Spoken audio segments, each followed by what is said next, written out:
दोस्तों, आज मैं आपके लिए एसएससी एमटीएस 17 अक्टूबर सेकेंड शिफ्ट का एग्ज़ाम समाप्त हो चुका है। इनमें पूछे गए सही प्रश्न मिल चुके हैं जो आपका 100% रियल और ऑथेंटिक क्वेश्चन है। और जिन्हें पीडीएफ चाहिए वो टेलीग्राम या व्हाट्सएप ग्रुप पर जुड़ सकते हैं। आप हमारे टेलीग्राम ग्रुप पे या व्हाट्सएप ग्रुप पे 30 सितंबर से 17 अक्टूबर के पीडीएफ डेली अपलोड किए जाते हैं। आप लोग ज्वाइन जरूर करें। पहला प्रश्न है, सचिन तेंदुलकर 100वां शतक किस देश के खिलाफ बनाया था? तो वो बांग्लादेश के खिलाफ बनाया था। सचिन तेंदुलकर भारत के एक अंतर्राष्ट्रीय क्रिकेट खिलाड़ी है। उनने 16 मार्च 2012 को अंतर्राष्ट्रीय क्रिकेट में अपना 100वां शतक बनाया। उन्होंने बांग्लादेश के शेरे बांग्ला स्टेडियम में अपना 100वां शतक बनाया। बांग्लादेश के खिलाफ यह उनका पहला एक दिवसीय अंतर्राष्ट्रीय शतक था। वो अंतर्राष्ट्रीय क्रिकेट में 100 शतक लगाने वाले इतिहास के पहले व्यक्ति थे। सचिन की आखिरी राष्ट्रीय टेस्ट मैच वेस्टइंडीज के खिलाफ खेला था। वह भारत में पाने वाले पहले क्रिकेटर थे और भारत में पाने वाले सबसे कम उम्र के व्यक्ति भी थे सचिन तेंदुलकर। एक था इनसेट की फुल फॉर्म क्या है? तो इनसेट का full form Indian national satellite system है आपका। इनसेट आपका भारतीय राष्ट्रीय उपग्रह प्रणाली का संक्षिप्त रूप है। पहला उपग्रह 10 अप्रैल 1982 को लॉन्च किया गया था। यह भारत का पहला परिचालन बहुउद्देशीय संचार और मौसम विज्ञान उपग्रह था। दूरसंचार नियमित प्रसारण सेवाओं के अलावा इनसेट का व्यापक रूप से इंटरैक्टिव शिक्षा, विकासात्मक संचार और टेलीमेडिसिन के लिए उपयोग किया जाता था।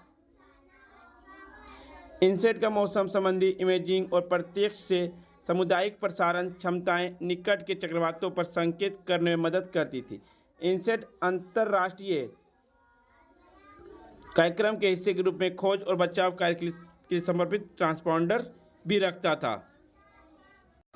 पुरंदर की संधि में शिवाजी ने कितने किले अंग्रेजों को दिए थे? 23 किले दिए थे।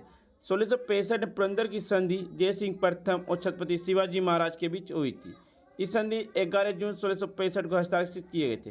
राजा शेर सिंह ने मुगल सम्राट औरंगजेब की तरफ से इस संधि पर हस्ताक्षर किए थे। शिवाजी 23 किलों को सम्राट को सौंपने के लिए सहमत हुआ, जबकि सम्राट ने राजगढ़ और उसकी राजस्व की सहित 12 किलों पर शिवाजी के अधिकार की मान्यता दे दी थी।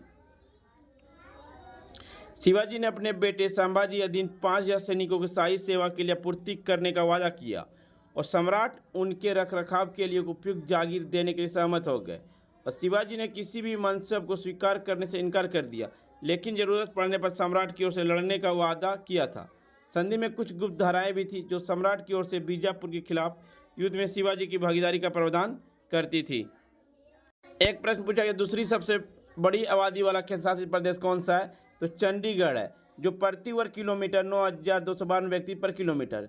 लक्षद्वीप आपका 2013 व्यक्ति किलोमीटर। दादर नगर हवेली 698 व्यक्ति पर किलोमीटर। दमनदीप 2169 व्यक्ति पर किलोमीटर। दिल्ली 11297 व्यक्ति पर किलोमीटर। चंडीगढ़ 9252 व्यक्ति पर किलोमीटर। पांडिचेरी 2598 व्यक्ति पर किलोमीटर है आपका। सबसे बड़ा केंद्र शासित प्रदेश आपका लद्दाख है। भारत के एक संघीय है जिसमें कुल 36 संस्थाओं के लिए 28 राज्य और 8 केंद्र शासित प्रदेश शामिल है। जम्मू कश्मीर का क्षेत्रफल 42,241 वर्ग किलोमीटर और लद्दाख का क्षेत्रफल 59,146 वर्ग किलोमीटर है आपका। अंडमान निकोबार का क्षेत्रफल आपका 8250 वर्ग किलोमीटर। चंडीगढ़ का 114 वर्ग किलोमीटर। दादर नगर हवेली का 491 वर्ग किलोमीटर। दिल्ली का 1483 वर्ग किलोमीटर। जम्मू और कश्मीर का 42,241 किलोमीटर। लद्दाख का 59,146 वर्ग किलोमीटर। लक्षद्वीप का 32.62 किलोमीटर। पांडिचेरी का 479 वर्ग किलोमीटर है आपका। एक था बेलाटा डांस, किस राज्य से संबंधित है? बेलाटा डांस आपका कर्नाटक का एक लोक नृत्य है।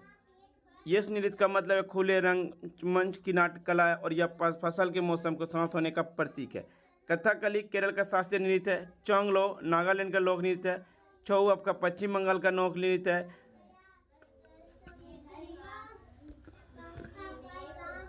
1928 ईस्वी में कौन सा आंदोलन हुआ था? बारडोली आंदोलन हुआ था 1928 में, जो गुजरात के बारडोली में हुआ। इसका नेतृत्व सरदार वल्लभ भाई पटेल ने किया था। यह आंदोलन औपनिवेशिक सरकार द्वारा किसानों पर बढ़ाए गए कर के खिलाफ था। इस आंदोलन में बॉम्बे प्रेसिडेंसी में लगाए जा रहे थे 22% कर वृद्धि को रद्द करने की मांग की गई थी।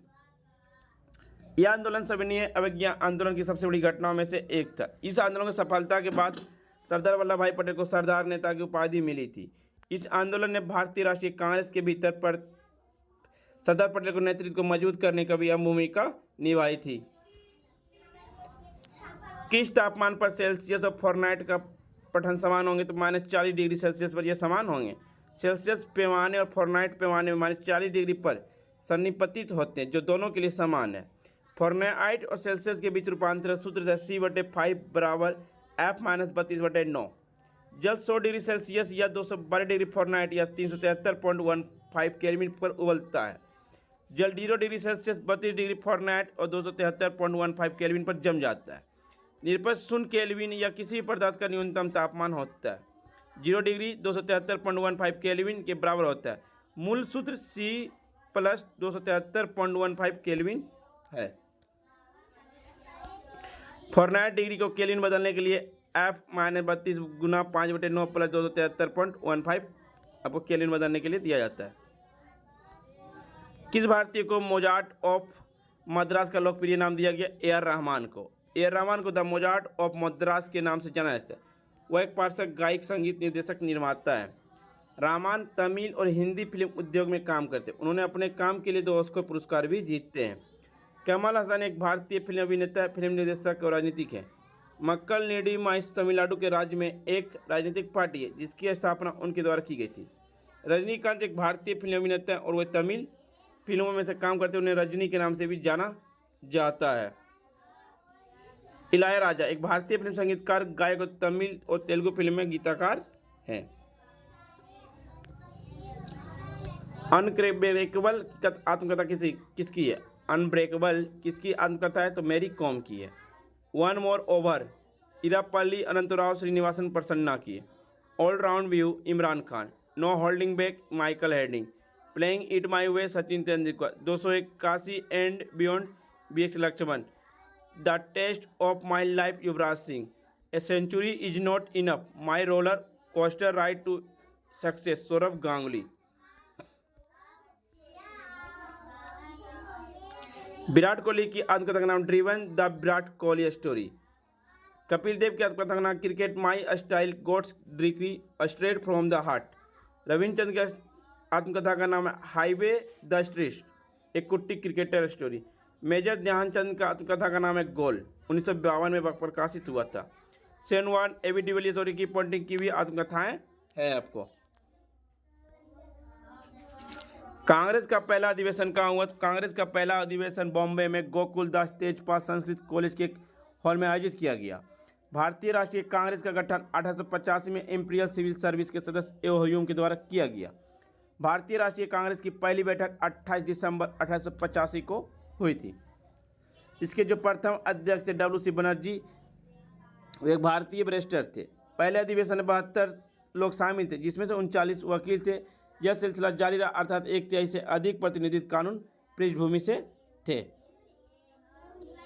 प्रथम अधिवेशन 1885 बॉम्बे कहाँ हुआ था? बिमचंद बनर्जी। पहले सत्र में 72 लोग भाग लिए थे। दूसरा आपका कांग्रेस अधिवेशन कोलकाता में हुआ 1886 में, जिसके अध्यक्ष दादा भाई नौरोजी थे। तीसरा अधिवेशन आपका 1887 में मद्रास में हुआ, जिसके प्रथम मुस्लिम अध्यक्ष बंदेव जी थे। 1888 इलाहाबाद में जॉर्ज यूले प्रथम अंग्रेज अध्यक्ष था कांग्रेस का, जॉर्ज यूले। एक था मौलिक अधिकार के उप समिति के अध्यक्ष कौन थे? तो मौलिक अधिकार के उप समिति के अध्यक्ष JP कृपलानी थे। प्रक्रिया विषयक नियमों के संबंधित समिति राजेंद्र प्रसाद। संचालन समिति का अध्यक्ष राजेंद्र प्रसाद। वित्त एवं स्टाफ समिति का अध्यक्ष राजेंद्र प्रसाद। प्रत्यक्ष पत्र संबंधी समिति अल्लादी कृष्ण स्वामी अय्यर है। आवास समिति का अध्यक्ष B पट्टामी सीतारामैया। कर संचालन संबंधी समिति KM मुंशी। राष्ट्रीय ध्वज पत्र समिति राजेंद्र प्रसाद। संविधान सभा की कार्यक्रम संबंधी समिति JB मावलंकर। राज्यों संबंधी समिति जवाहरलाल नेहरू। मौलिक अधिकार अल्पसंख्यक जनजातियों अपवर्जित क्षेत्रों में संबंधित सलाहकार समिति सरदार वल्लभ भाई पटेल। अल्पसंख्यकों पर उप समिति HC मुखर्जी। मौलिक अधिकार उप समिति JP कृपलानी। पूर्वोत्तर सीमांत जनजातीय क्षेत्रों आसाम के अपवर्जित और आंशिक रूप से अपवर्जित क्षेत्रों में संबंधित उप समिति गोपनीयनाथ बारदोली। अब वर्जित और आंशिक रूप से वर्जित क्षेत्र असम के क्षेत्र को छोड़कर सभी उपसमिति एवी ठक्कर। संघ समिति का अध्यक्ष जवाहरलाल नेहरू। संघ संविधान समिति का अध्यक्ष जवाहरलाल नेहरू। पर्व समिति का अध्यक्ष भीमराव अंबेडकर। सिंधु नदी किस राज्य में बहती है? सिंधु नदी आपका भारत के जम्मू कश्मीर और लद्दाख के शासित प्रदेश से होकर बहती है। सिंधु नदी जल संधि समझौता 1960 ईस्वी में हुआ था। भारत सिंधु प्रणाली द्वारा धारित कुल 20% पानी का उपयोग करेगा, 80% पानी का उपयोग पाकिस्तान करेगा। लेह से कुछ दूरी पर लद्दाख में इसकी बाईं और जास्कर नदी मिलती है। कश्मीर के पाकिस्तानी प्रशासित क्षेत्रों में श्योक नदी सिंधु से दाहिनी किनारे पर मिलती है। सिंधु नदी बलूचिस्तान और गिलगित से होकर बहती है और ओटक की पहाड़ी से निकलती है। यह नंगा पर्वत के बाद बाईं ओर तेजी से झुकती है और फिर अंत में दक्षिण की ओर बहती है, पाकिस्तान में प्रवेश करती है। लेटेराइट मिट्टी में किसकी समृद्धि अधिक होती है? आयरन की ऑक्साइड की होती है। लेटेराइट एक लैटिन शब्द जिसका अर्थ बाद में है। फ्रांसीसी हैमिल्टन एक ऑस्ट्रिक चिकित्सक ने पहली बार 1907 में दक्षिण बाद में लेटेराइट शब्द का गठन और वर्णन किया। लेटेराइट मिट्टी चट्टानों दोनों का प्रकार जो आयरन और एल्युमिनियम में समृद्धि है। उच्च लोह ऑक्साइड के कारण लगभग सभी लेटेराइट हल्के लाल रंग के होते हैं। वह अंतर्निहित मूल चट्टान के घन और निरंतर अपक्षय द्वारा विकसित होते हैं। लेटेराइट मृदा मिट्टी का उच्च मात्रा जो सुनिश्चित करती है उनके पास धनायन आदान प्रदान करने और रेतीली मिट्टी की तुलना में पानी की धारणा की अधिक क्षमता होती है। इस प्रकार एक ईंट की तरह कठोर पदार्थ के रूप में इस्तेमाल की जाती है। यह उष्ण और आर्द्र कटिबंधीय क्षेत्र में बनती है और प्रमुख रूप से कर्क और मकर रेखा के बीच पाई जाती है। कंबोडिया में अंग्रोर वाट का मंदिर का निर्माण अस्माक लेटेराइट मंदिर का एक उदाहरण है। फ्रेंड्स, वीडियो पसंद आई हो तो लाइक शेयर सब्सक्राइब जरूर करें। पीडीएफ पाने के लिए हमारे टेलीग्राम या व्हाट्सएप ग्रुप पर जुड़ सकते हैं। डिस्क्रिप्शन लिंक दे दिया गया। मिलते हैं फ्रेंड्स आपके साथ नेक्स्ट वीडियो में। जय हिंद, जय भारत।